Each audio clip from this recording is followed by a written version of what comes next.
Welcome to my apiary.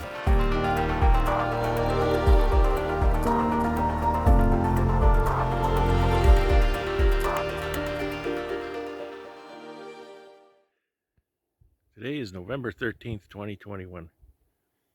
We've just come through a couple of days of really nasty weather. Ian's been moving bees through the whole thing. I stayed in the house. I might regret that, but I did anyway. So I had to come out and get some equipment here with the tractor. A couple skids of these boxes. The tractor's been sitting outside. It doesn't normally sit out. It's all covered in ice.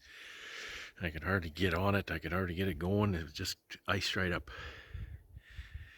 Didn't get lots and lots of snow, but a couple days of really heavy wind, and it was not that cold, so there's ice everywhere. There's ice under everything. I think it might be interesting for some of you to look at these hives and look at these entrances. There's a lot of people really worry about winter, but boy, your bees are resilient. They really know what they're doing, and they can take care of themselves for the most part. So I'll show you around the apiary here. I haven't even been in here, so we're both seeing it real time for the first time since the snow started 2 days ago. So you can't very well see on the video the drifts and whatnot. One of the first things is, see the yellow bits under here. That's ice. So that's where the bees have been warming everything. You see even the top of this hive, the bees have kept it warm. The poor souls venture out from time to time and they don't make it back. So these have entrance, open entrances here. You can see how they're melting that away. See all these entrances here. They're melting away, because you can imagine that with the snow buildup like this, there was snow up to there at one point. So you see how the drifts have come in up to the hives. All of the entrances are open. Some of them are, you can see some of them are kind of covered, but they're open under there. It's a bit of an igloo kind of a thing. Same here, kind of an igloo deal. These are going in soon, so they won't be like this long. I'll look at some of these over here, my conventionals. So you can see, you can see ice there, that yellow, where they've been melting that out. So they're tucked away cozy here. No problems at all. It's all clear in here. So you can see some ice on the front of that one, but they've melted that away. See there, they've melted all this away. So their little furnaces in there. Your bees are far more resilient than you might think.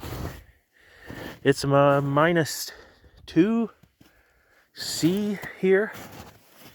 Not desperately cold, but my fingers are getting cold holding the camera. So you can see here ice flowing down. So this is ice from the top. They've melted the snow sitting on top of that hive, and it's run all the way down. And again, the entrances are open. They're not plugged up. If they do get plugged up, they open them up pretty fast.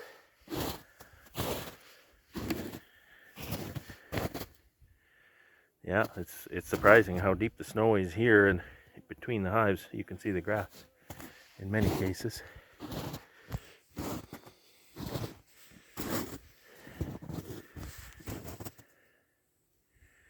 So that's where we're at. Looking all right. I haven't been out here since it started snowing, so I wanted to come out and look what's going on, but no reason to worry. So what I'll show you is these hives. There's heat coming off of these. See, it's melted and dried. See, it's wet there, but it's dry there. See this ice? It's not even stuck to the whole lid. They've melted it off. See, under the lid I can stick my hive tool. There's nothing there. It's all melted away. And so that's a nice insulating layer for the top, since there's no polystyrene on those. I think I'm going to take these panels off here. I was kind of waffling on that. Take these polystyrene panels off. That's going to save me 2 inches per pallet in the building, and I kind of need that because, you know, there's a lot of hives here. I've never had this many in my building, so we need to conserve a little space. So that's about all that's going on. I need to get the snowblower on the tractor here this way. I've got my ballast box on still, and I've got my forks on, which doesn't help for clearing snow. There's just a little more snow, and I couldn't drive around the way I do. I don't have chains on right now. I often don't do chains in the winter, but I have them in case I want to. Yeah, so get the little Kubota. I think I'm going to stick it in the honey house. I can do that for a couple days because these bees are going to be outside for a couple days more before I move them in. And hopefully they're not all completely iced, frozen to the ground. I'll break my pallets when I left them if they are. Then they don't stack very well. Yeah, so that's it. That's update for today. 13th, Saturday the 13th. At least not Friday the 13th. And yeah, it's winter's arrived. But this is pretty darn good to get, you know, to the 11th of November with no appreciable snow, no permanent snowfall in this part of the country. This is an unheard of late date for that.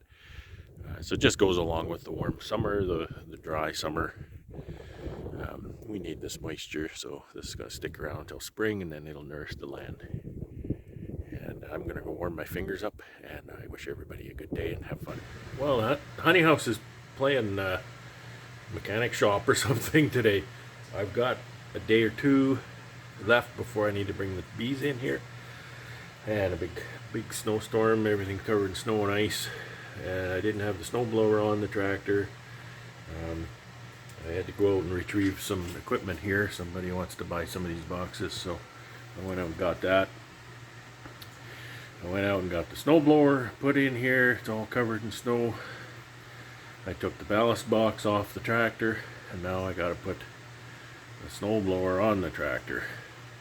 And I'm very thankful for having a place indoors where it's not windy and cold and snowing. It's snowing again, so it's going to snow for a bit of today, but clear up again tomorrow, and then I'll have to start clearing snow. There's quite a bit of snow drifting going on out there, so it's not very exciting, but I'll make a video anyway. That's just my channel, right? This is what's happening today, and this is what's happening today. So that's the little ballast box that I took off. You know, I did that without showing you. It's not very exciting, so you can hear this thing running. This is the dehumidifier running here. All this melting snow is going to make it very humid in here. That'll take the humidity out of the air. The heater is keeping it warm. I've got it set to 15C, so it's not warm, but it's plenty warm for working. You don't want it too warm for working. You just end up overheating and whatnot. So I've taken the pins out of the mounting points here. Now I have to use the wrench to open up the arms on the 3-point. I'll try and set this up. I don't have my tripod here, so I'll try to do this. These are little turnbuckles here to keep the arms from going too wide. Just need to crack the lock nut. I've got kind of a tiny wrench here, so try.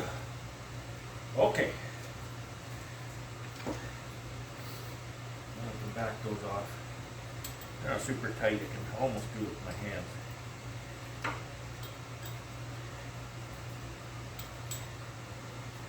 Snowblower's kind of wide compared to the ballast box, plus the pins on the ballast box are captive pins, so the pins slide in through the arms, whereas the snowblower, the pins are fixed, and so I have to get it wide enough to go around the outside of the pins. And then once I'm all done, I tighten it up and get them balanced so that the snowblower runs straight.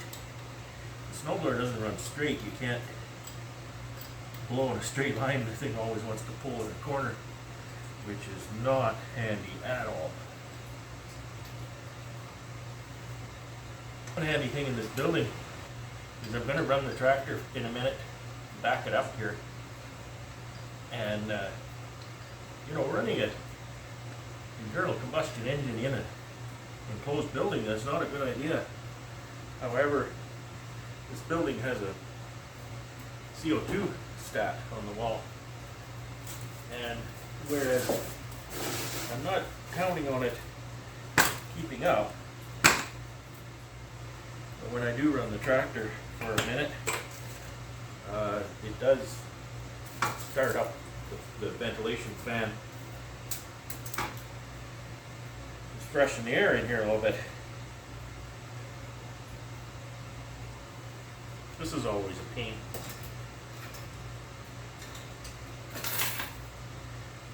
This the PTO shaft. Goes on pretty nicely that way. Alright, get that pushed up in there.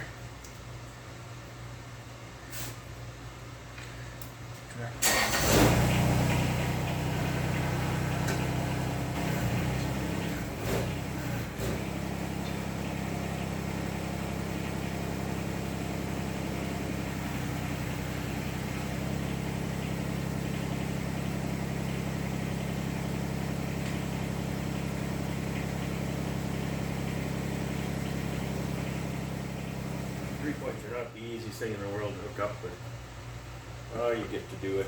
It's not that bad. This angled part is handy to lift the 3-point enough, and these arms sit here, and as you lower it, then they spread out. Just to get, hold them out while I back up. Need too many hands. But this snowblower is sitting pretty high, so I don't know if I can do it that way.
This particular snowblower, you can relocate this pin down here if you like, and that'll allow you to lift it even higher.